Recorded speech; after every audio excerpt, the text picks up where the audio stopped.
मंगलूपुर नाम का एक शहर था। वहाँ नए नए स्कूल्स और हॉस्पिटल्स बनने की वजह से मंगलूपुर में लोगों का आना जाना लगा रहता था। शहर की भाग दौड़ भरी जिंदगी में 3 जिगरी दोस्त कॉलेज जाकर खूब मस्ती करते और कॉलेज की जिंदगी जीते। तीनों दोस्त पढ़ाई के साथ साथ खूब एडवेंचर्स करते। कोई कभी किसी से शर्त लगा देता तो कभी कोई किसी को कोई चैलेंज दे देता।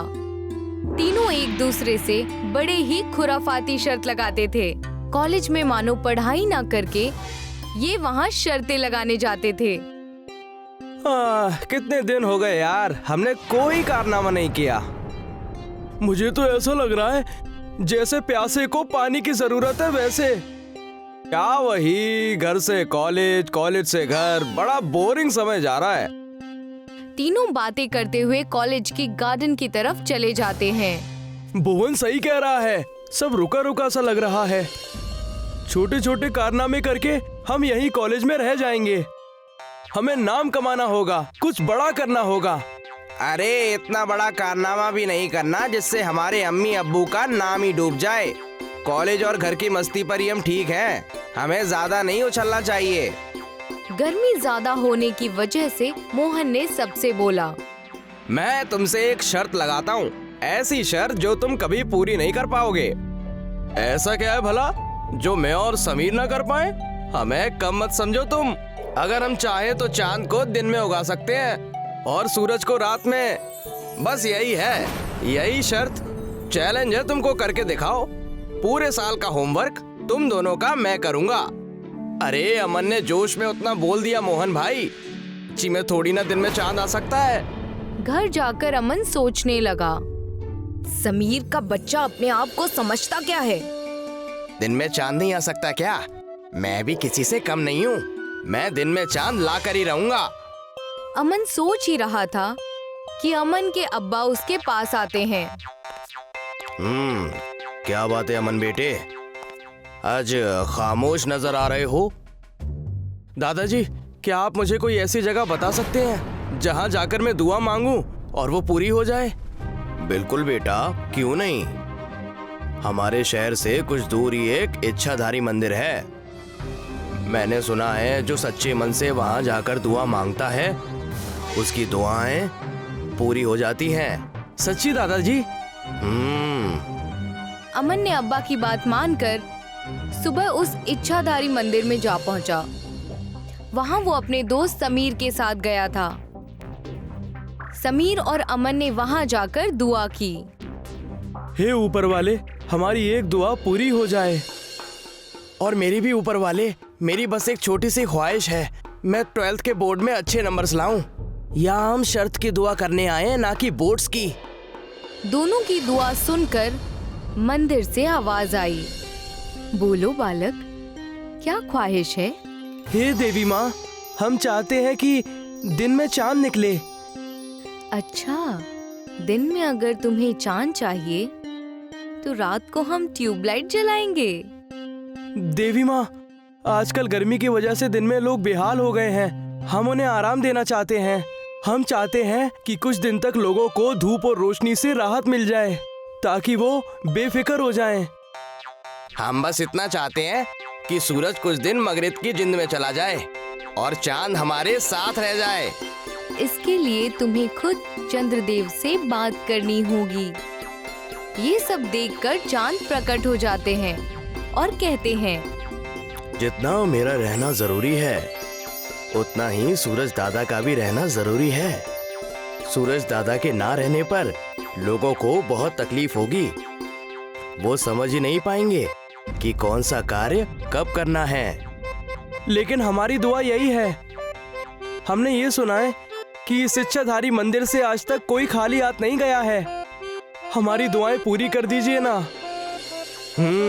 ठीक है बालक, जैसा तुम कहो, तुम्हारी इच्छाएं जरूर पूरी होंगी।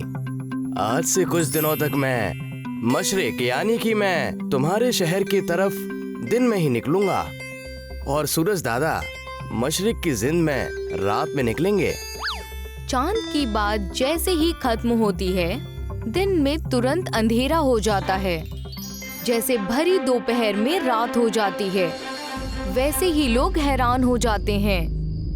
वहीं मोहन समझ जाता है कि ये समीर और अमन का कारनामा है। ये जरूर उन दोनों पापियों का काम है। ओफो, अब मुझे साल भर तक होमवर्क करके देना होगा। दिन में चांद निकलने की बात शहर में आग की तरफ फैल जाती है। आधे लोग परेशान नजर आते हैं तो कुछ सोते हुए नजर आते हैं। उठिए जी, आपको काम पर नहीं जाना है क्या? घड़ी में सुबह के 11 बज रहे हैं। सुबह के 11 या रात के 11? क्योंकि मुझे तो अभी भी अंधेरा नजर आ रहा है। मेरा और मन है सोने का, मुझे सोने दो। सारे स्कूल्स की छुट्टी हो गई। फैक्ट्री से सारे मजदूर अपने अपने घर जाने लगे और जो मजदूर रात को काम करते थे वो अपने काम के लिए भागकर जाने लगे। क्यों बच्चों, मजा आया ना? कुछ दिनों तक सबको आराम। मैं तो मान गया अमन भाई तुम्हें। इससे बड़ा कारनामा ना कोई कर पाया है, ना किसी ने किया है। मोहन, तैयार हो जाना हमारा होमवर्क करने के लिए। तुम शर्त हार चुके हो। शर्त तो तब मुमकिन है ना जब हम कॉलेज जाएंगे। यहाँ तो स्कूल और कॉलेजेस की छुट्टी हो गई है। लोग घरों में आराम करके थक गए हैं। 4 दिन बीत गए। लोगों ने रोशनी नहीं देखी, लोगों ने सूरज नहीं देखा। उनके घरों का राशन खत्म होने लगा। सब परेशान होकर मालिक से दुआ मांगने लगे। हे मालिक, मेरे शौहर घर पर बस आराम फरमा रहे हैं।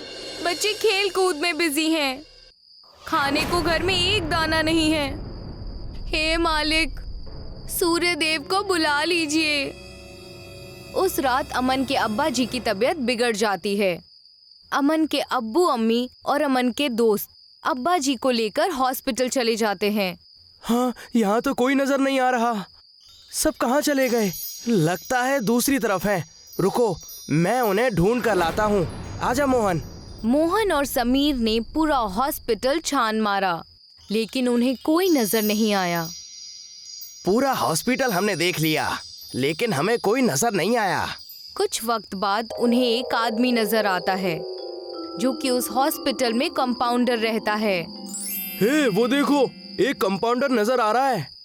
हाँ, मैं उससे जाकर पूछता हूँ। भाई, यहाँ कोई नजर क्यों नहीं आ रहा? सब कहाँ चले गए हैं? मेरे दादाजी की तबीयत बहुत खराब है, उन्हें डॉक्टर की जरूरत है। कुछ कीजिए। डॉक्टर की जरूरत है?